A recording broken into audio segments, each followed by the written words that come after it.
Right, let's dive right into this explainer and figure out how to build an absolute legal fortress around your innovative ideas. Look, if you've ever scribbled a brilliant business concept on the back of a napkin, you already know that idea is incredibly valuable. Honestly, it's the corporate equivalent of the Coca-Cola recipe. But the real question is how you stop someone else from just, walking away with it. Well, today, we're going to explore exactly how you can lock down and protect your intellectual property. To really wrap our heads around what's at stake here, consider this staggering number: an estimated $300 billion. That is the amount lost from trade secret theft in 2012 alone. And trust me, that number has only been trending upwards since then.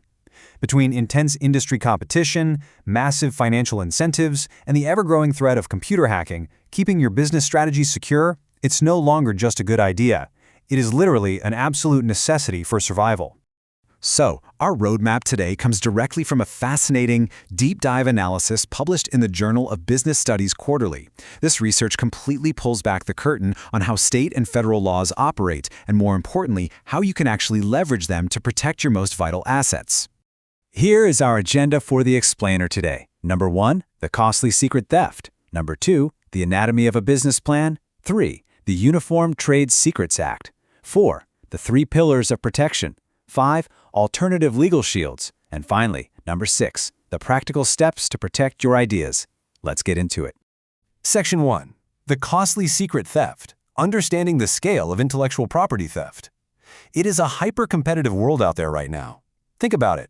If your competitor can completely bypass the grueling research and development phase just by acquiring your finished plan, they are gaining a massive, unearned advantage overnight. Section 2. Anatomy of a business plan. What exactly is at risk? Before we can actually defend the asset, we have to define what it is. Your business plan is your roadmap. It's not just some vague pie-in-the-sky concept. It is a highly detailed document providing an in-depth analysis of the critical factors that will literally determine whether your firm succeeds or fails. Whether you're a scrappy entrepreneur just starting out or a well-established company looking to scale up, these 5 highly detailed components represent the exact vulnerable information that your competitors would just love to steal. We are talking about your target market analysis, your pricing and gross margin targets, intricate supply chain details, and your exact financial forecasts. This is the blueprint of your future success, guys, and it requires some serious protection. Section 3. The Uniform Trade Secrets Act, your primary legal shield. Now, instead of relying on really expensive and slow patents, you can use the Uniform Trade Secrets Act as a highly cost-effective weapon. Look, patents and copyrights take a massive amount of time, money, and legal red tape. But the Uniform Trade Secrets Act, or the UTSA, which has been adopted by the vast majority of states, by the way, offers a much more accessible and immediate form of legal protection. So what's the crucial takeaway from this legal definition? It's that your plan must have independent economic value, and you absolutely must make reasonable efforts to keep it hidden.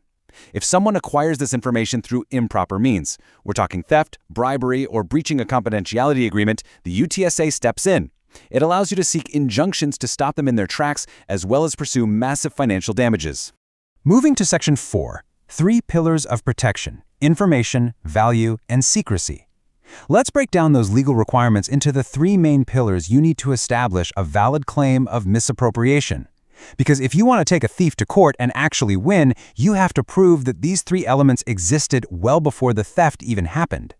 Pillar number 1 is information, and this is interpreted very broadly by the courts to include almost any strategic element of your business plan. It's not just complex, high-tech software code. Courts have actually protected the business plan for a restaurant. That includes its recipes, its food preparation processes, and supplier arrangements, along with specialized marketing plans and financial models. Which brings us to the second pillar: value. In cases like the Milso Industries casket company dispute, courts look for specialized knowledge, not just publicly ascertainable facts. You can't just copy a list of names from a public phone directory and suddenly call it a trade secret. But if you spend years laboriously compiling data on those specific customers' purchasing preferences, well, that analysis possesses real, independent economic value. The final pillar is secrecy. As the U.S. Supreme Court noted, the subject must be secret, but you don't lose that protection if you reveal it in confidence under an obligation not to disclose. Meaning, you can absolutely share your plan with employees or outside contractors, but only if you impose adequate confidentiality restrictions. You don't have to achieve perfect Fort Knox-style security, but you must take active, reasonable steps. Lock those file cabinets, use computer passwords, and most importantly, use legal agreements when sharing the information. For a great example of doing this exactly right, look at the founder of Nextdoor.com. He retained his trade secret protection despite doing literal door-to-door testing. Why? Because he carefully hid the underlying business model. He went out to gauge interest and actually achieved a 90% market penetration in a test neighborhood, but he never once disclosed the confidential inner workings of his business plan to the public. On the flip side, if you go touting your business model at conferences or sharing unprotected PowerPoint presentations with investors, the law is going to leave you high and dry. Take the cautionary tale of Synthis Inc. They had this truly unique, game-changing plan for orthopedic products.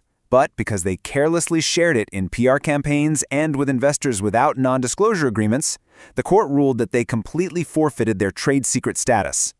Ouch. Section 5. Alternative legal shields, beyond the UTSA. Now you might be wondering, what happens if the UTSA just doesn't perfectly fit your specific situation? Well, the great news here is that the legal system actually provides overlapping layers of protection. So let's quickly explore two other major avenues you can use to defend your work. You could also lean on the Economic Espionage Act. This is a severe federal criminal law used in major cases, like the FBI sting against an Avery Dennison employee back in 1997. In that case, an employee tried to sell Avery Dennison's confidential business plan for their operations in the Far East. The FBI got involved, and the individual faced real federal indictments. Now, this act doesn't give you private standing to sue them yourself, but it acts as a massive deterrent, carrying penalties of up to 15 years in prison and $10 million fines. Alternatively, a judge might bypass those dense tort definitions entirely if you simply use standard contract law to prevent former employees from pirating your exact pricing and marketing data. In a famous case involving a company called NurseWorks, the court didn't even need to decide if the stolen data perfectly met the strict trade secret definition. Why? Simply because the former employees had signed contracts explicitly agreeing not to share the pricing and supplier info they ended up taking. Okay, finally, Section 6. Practical steps to protect ideas, your battle tactics. Knowing the law is really only half the battle. The other half is setting up the physical and contractual tripwires that courts actively look for when deciding to rule in your favor. Let's outline the actionable tactics you need to implement right now. If you are an employer, you must explicitly define your business plans as proprietary in your policy manuals, rigorously label them, and require standard, signed non-disclosure agreements. Honestly, this is the single most important factor. When you share your business plan, the reviewer must sign a document acknowledging the info is completely confidential and agreeing to return it upon request.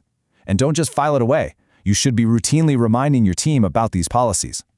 Now, if you're a job seeker or a founder pitching to investors, you have to protect yourself during those meetings by withholding the absolute most critical details and always demanding your physical materials back. Don't just give away all the goods. Make sure every document you hand over is clearly labeled confidential. And if they don't hire you or fund your startup, make absolutely sure you retrieve your documents or require that any electronic copies are permanently destroyed. So as you look at your own entrepreneurial roadmap right now, ask yourself, have you built a strong enough legal fortress, or are you leaving your absolute best ideas completely undefended? The tools are definitely there. NDAs, the Uniform Trade Secrets Act, standard contract law, but they only work if you actively use them.